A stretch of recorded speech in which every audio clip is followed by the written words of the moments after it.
Today we are going to have a real challenge. Picking the best Tom Cruise film ever. I mean, the man has a filmography like a buffet, where every dish is so good you're not sure where to start. So good and tasty? He's been the hotshot pilot, the spy, the vampire, the cocky bartender, and even the guy caught in a bizarre dream world. And the movie we are going to discuss today currently sits at a 8.2 on IMDb. Each movie feels like it's vying for the top spot, and every time you think you've decided, you remember another role and go, wait, that might be the one. Every role he's taken on just adds to the list of contenders. So here's the truth, Tom Cruise's greatest film is basically whichever one you're watching at the time. Because the guy doesn't do anything halfway. He commits, he goes big, and he makes every single role a contender for the top spot. You pick a favorite today, and tomorrow you'll remember something else and start all over again. But anyway, if I had to pick one movie, it would be Top Gun Maverick. Let's break it down. Top Gun Maverick is basically an 80s movie transported straight into 2022, and it hit theaters at exactly the right time. Picture this. It's a world where every blockbuster these days is either a superhero reboot or a brooding anti-hero origin story. Everything is dark, complicated, loaded with plot twists, and sometimes a little exhausting. And then, out of nowhere, comes Maverick, an unapologetically straightforward, high-octane movie about fighter jets, old-school rivalries, and yes, a good old training montage. Remember when movies were just fun? This is it. First off, Top Gun Maverick nails that classic 80s vibe. The fast jets, the cocky heroes, the need for speed. It's a movie that gives you a great feeling. You've got the classic, larger-than-life protagonist who drives a motorcycle, wears aviators and still fits perfectly into his old bomber jacket. It's like they took that iconic 1986 feeling and just ramped up the jet fuel. But it's not just the look, it's that whole spirit of the 80s when movies could be unironically cool, with characters who love to take themselves just seriously enough to make it fun. You don't need complex motivations or moral ambiguities here. Maverick's mission is clear, his stakes are high, and his enemies are just the enemy. We don't need to know the entire backstory. In the words of the 80s, they are the bad guys. That's it, and isn't that kind of refreshing? And then there's the timing. This movie came out just when the world was craving a shot of pure adrenaline and simplicity. We'd all been through a couple of tough years, and everyone who was there knows exactly what I'm talking about. Top Gun Maverick is one of the most American movies ever.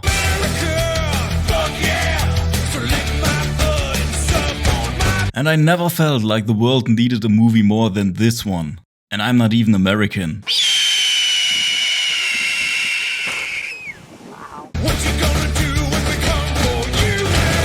It's basically cinematic comfort food. There's no grim subplot, no world-ending stakes, and somehow that made it more epic than any alien invasion or multiverse. And the soundtrack. You can't do a throwback movie without some serious tunes. Top Gun Maverick understood the assignment. Sure, there's updated music, but they knew to keep some of the classic sound. The kind of music that makes you want to put on a leather jacket and cruise down an empty highway at sunset. And the new composed music just kicks in at the right time. It actually made me kind of emotional a couple of times. And finally, there's the humor and the heart. It's not heavy-handed or ironic. Where am I?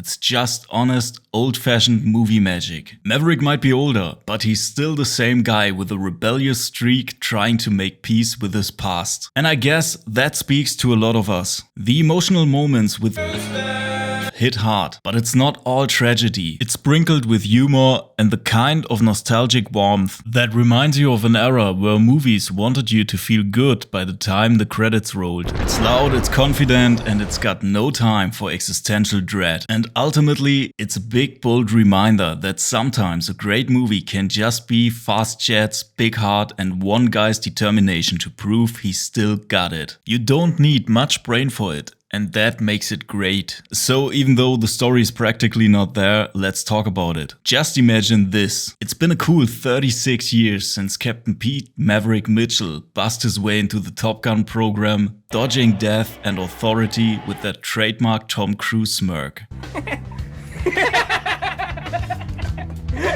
So anyway, Maverick gets called back to train a group of fresh-faced pilots. And big surprise, one of them is Bradley Rooster Bradshaw, the son of Maverick's late best friend, Goose. Yeah, that Goose. The guy Maverick sort of, maybe accidentally, led into a pretty bad time in the original movie. Rooster has issues with Maverick, and understandably so. And Maverick, he wants Rooster to be safe. Rooster wants to prove himself. And neither of them wants to really talk about feelings. This movie has actually some of the manliest conversations I can imagine. It's not the plane, it's the pilot. So instead of speaking about their feelings, Hey Hangman, you look good. I am good, Rooster. They do it the pilot way, through high-speed chases and near collisions. Because what's more emotionally fulfilling than dodging missiles together at Mach 10? And the big mission of the film is the Navy's version of an impossible video game level. There's a uranium facility nestled in a canyon that's basically begging to be blown up. But the route to get there looks like it was designed by a kid trying to draw a roller coaster blindfolded. Not only is it ridiculous, but there are also enemy missiles and dogfights. If Maverick's mission briefing didn't make them nervous, watching him pull off the entire course in a single training run definitely does. Damn. Along the way we get classic Maverick moments, like showing up at Harris' character with some high altitude stunt that leaves everyone scratching their heads. There's also some beach football thrown in, because what's a Top Gun movie without absurdly athletic bonding? By the end, Maverick has to fly his nightmare mission himself, naturally, and Rooster jumps in to help him. Because, of course, they are a team now. There's pulse-pounding action, jets pulling G's left and right, and eventually some cool reconciliations. And that, in a nutshell, is Top Gun Maverick. It's got action, a side of unresolved emotional baggage, and a handful of classic Maverick stunts that make you wonder if this man has ever heard the word retirement. And here is why Maverick is basically the perfect sequel. Hollywood has tried and failed to bring back so many 80s icons. Terminator Dark Fate? Come on. But somehow they nailed it here. Top Gun Maverick managed to do the impossible. It gave us that perfect mix of nostalgia and fresh thrills, without feeling like it was just cashing in on an old brand. Show me the money! First off, the writers knew not to mess with the magic formula. They brought back Maverick, still as much of a lovable rogue as ever. He's older now, but he's the same Maverick who doesn't like rules, respects gravity just a little, and can't stay out of trouble for more than 5 minutes. Instead of turning him into some hardened, wise old mentor with lots of speeches, like every reboot seems to do, they let him stay a bit reckless. Like that uncle who never really settled down. Then there's the plot. Let's face it, the original Top Gun was more about vibes and killer stunts than it was about a plot you could diagram in great detail. But this movie delivers a Mission Impossible. Okay, so there's this enemy base in a canyon, and you have to fly like right over the ground, dodge missile defenses and pull a bunch of gravity-defying stunts to get there. To be honest, for a second I was even reminded of Star Wars. Somehow it's both ridiculous and totally captivating. Plus, they do what every great sequel does. Take the stakes up a notch without getting bogged down in complexity. They wisely made these new pilots as flashy and memorable as the old guard.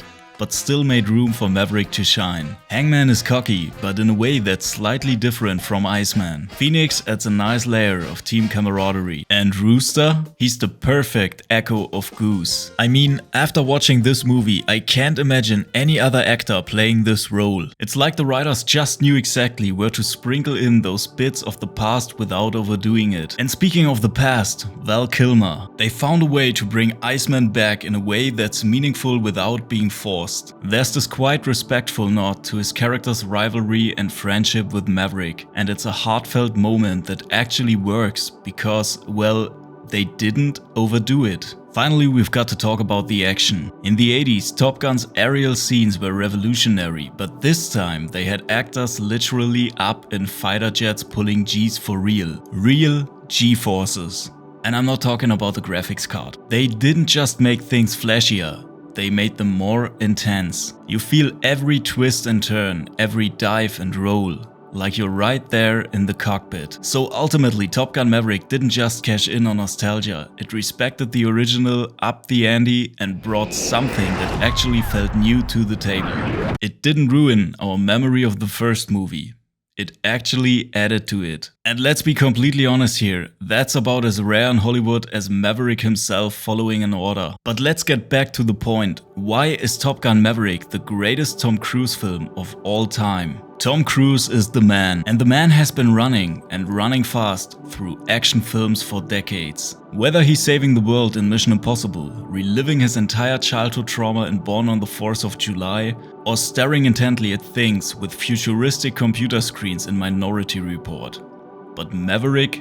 This is peak Tom Cruise. It's not just about jets and bravado, it's about legacy, love and loss. It's got Cruise's best qualities wrapped up in one perfect role. I'll even go this far and tell you, this is the movie he was born to make. And I say this with a lot of movies in my mind that could take the first place as well. The Firm, Collateral, Vanilla Sky, Last Samurai, Minority Report, Magnolia, and me personally, I really enjoyed War of the Worlds and Edge of Tomorrow. And Tropic Thunder holds a special place in my heart. I guess we'll never see Tom Cruise in such a hilarious role again. You know how you handle an actor? They whine about anything. You pull down their pants and you spank their ass. Like I said in the beginning, I can't think of any bad movie he's ever made. So, as of today, Top Gun Maverick is my pick for the greatest Tom Cruise film ever. It felt like a trip down memory lane, while at the same time creating the perfect goodbye. And normally I'm not even that big of a fan of happy endings, but here it is as close to perfection as it gets. This is about what Hollywood movies once were. And I really think that if you grew up between the 70s and the 90s, you will feel this movie. Because at its core it's really an 80s movie with today's technique.